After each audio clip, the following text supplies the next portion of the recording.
When officers arrived on the quiet Jacksonville Beach Street, the scene didn't immediately look chaotic. No shattered glass scattered across the road, just a dark SUV sitting still under the glow of streetlights. Inside that vehicle, a 2-year-old child sat strapped into a car seat, alive. Just a few feet away, lying on the pavement, was 33-year-old Jared Bridegan. He had been shot multiple times. There were no signs of a robbery. His wallet was still there. His phone hadn't been taken. Nothing about the scene suggested randomness. And that detail, the absence of chaos, immediately caught investigators' attention. Because violent acts often leave behind noise, this one felt deliberate. Jared Bridegan wasn't someone living in secrecy. Friends described him as intelligent, structured, devoted to his children. He worked in the tech industry and had built a life that, from the outside, appeared stable. After divorcing his first wife, he had remarried and was navigating the complex rhythm of co-parenting. But divorces, especially those involving children, rarely end cleanly. Court filings later revealed tension surrounding custody arrangements and financial obligations. Disagreements weren't unusual. In fact, for many separated couples, conflict becomes routine. Scheduled exchanges, disagreements over parenting styles, arguments over time. The night Jared was killed, he had just dropped off his twins at the home of his ex-wife. It was a normal custody exchange, or at least it was supposed to be. He then began driving back home with his 2-year-old daughter from his second marriage in the back seat. The route was familiar, the neighborhood quiet. Nothing about the drive signaled danger until he encountered something strange. A tire was placed in the middle of the road, not debris scattered randomly, not something that looked like it had fallen off a vehicle. It was positioned, deliberately. Jared stopped his SUV. He stepped out to move the obstacle. That decision, a small, practical choice, placed him directly in harm's way. Investigators believe that was the moment the shooter approached. There were no reports of shouting, no neighbors describing a heated argument, just gunfire, precise, targeted. His daughter remained strapped inside the vehicle, physically unharmed. That detail alone would shape the investigation. Whoever carried this out knew exactly who they were after. This wasn't reckless violence, it was focused. The question became unavoidable. Was Jared followed after the custody exchange, or was someone already waiting? In the days that followed, detectives began mapping timelines, phone data, surveillance cameras, vehicle movements. The tire in the road transformed from an odd detail into a potential trap, and traps require planning. They require knowledge of someone's routine, knowledge of where they would be and when, which narrowed the field considerably. Investigators soon learned that the weeks leading up to the shooting had not been calm. There had been legal disputes, allegations, tension that extended beyond ordinary divorce strain. Custody battles can quietly escalate. What begins as paperwork and hearings can slowly evolve into resentment. Resentment can turn personal, and personal conflicts, when combined with perceived injustice, can distort judgment. But proving that escalation is another matter entirely. At first, there were no immediate arrests, no dramatic press conferences naming suspects. Just a man shot in front of his child in a road with a tire placed too perfectly to be coincidence. The public speculated. Friends mourned, and detectives worked quietly behind the scenes. Because sometimes the most important evidence isn't found at the scene itself. It's found in the days before it, in text messages, in court filings, in conversations that seemed ordinary at the time. And as investigators began pulling those threads, a larger picture started forming. One that suggested this wasn't a random roadside encounter at all. It may have been something far more coordinated. But coordination implies more than one person, and that possibility would eventually shift the direction of the case entirely. In the weeks after the shooting, investigators moved carefully. Publicly, the case looked quiet. Privately, detectives were rebuilding Jared Bridegan's final hours step by step. Every call, every message, every movement after the custody exchange.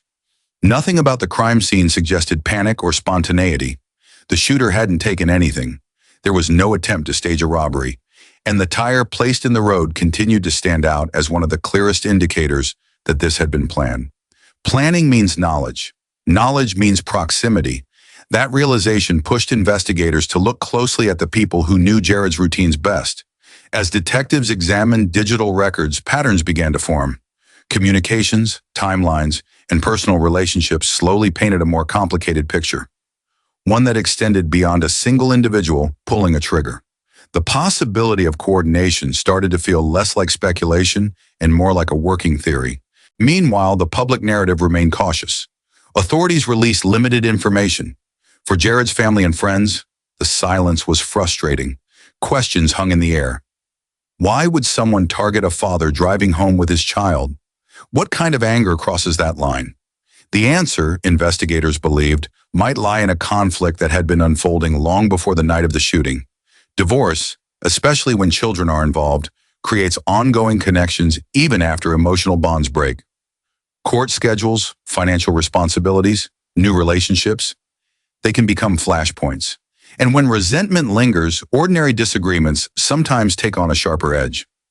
Detectives reviewed custody filings and prior disputes, searching for moments where tension may have escalated.